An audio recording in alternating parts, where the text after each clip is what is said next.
अस्सलाम वालेकुम।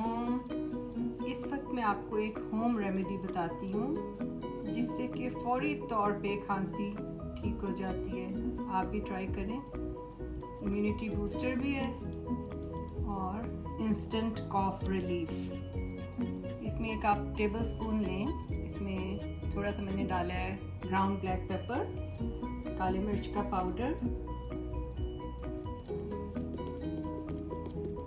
थोड़ा सा मैं डाल रही हूँ सिनेमन पाउडर,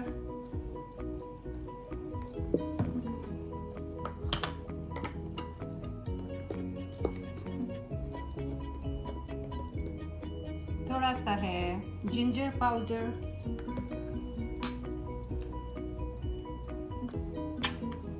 और हनी।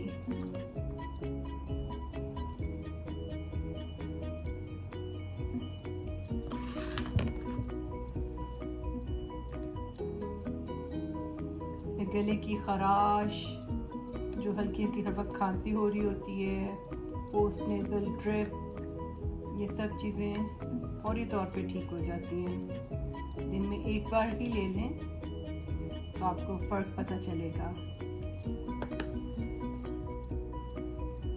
बस इसको थोड़ा थोड़ा चाटते रहें। आराम ना आया तो पैसे वापस।